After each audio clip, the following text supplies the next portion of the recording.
move to use.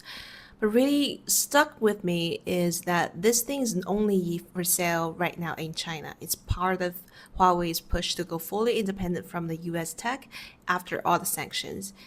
There's also an AI system built into the laptop, and it's from local tech too. It's called Xiaoyi. And not just the gadget, I think it's a peek into a future where tech is not so monopolized by one country anymore. And where countries might build their own tech ecosystems, their own internet, or their own platforms. This one stopped me in my tracks. This booth is from Imam Hossein University. It's a military-linked school from Iran. It's being sanctioned by the US for years. Why are they here showing off their electric components in China? It turns out the school is deeply tied to the Iranian military and nuclear research, and the fact that they were invited to a Chinese expo, well, it says a lot about shifting alliances in tech and science. Right around the corner, I found this GPU booth by the Chinese brand More Threads. It was started by the guy who used to run NVIDIA in China, and now they're building their own chips meant to rival NVIDIA's after the sanction.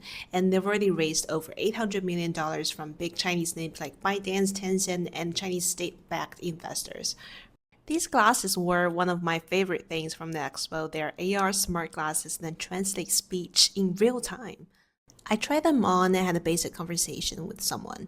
So you can see green subtitles on the screen, and there's original language on the bottom, and there's translated.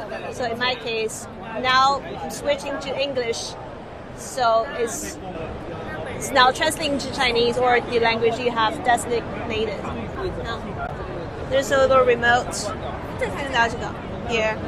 Using this remote, you can switch it to a translation mode, or you can switch to a prompter mode. And all looks like a interface of iPhone. These glasses are great for travel or business, but it's also amazing for deaf users or anyone who struggles with verbal communication. And with globalization kind of in the flux right now, tools like this could be a lifeline to break barriers between cultures and languages. And they're not stopping with glasses. This tiny earpiece also translates phone calls in real time. It's kind of like in the United Nations.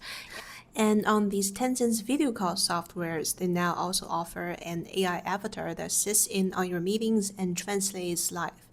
In today's world, technology is not just tools, it's also intertwined with geopolitical powers. It's also about who builds it, who gets to use it, and what kind of future it is pointing toward.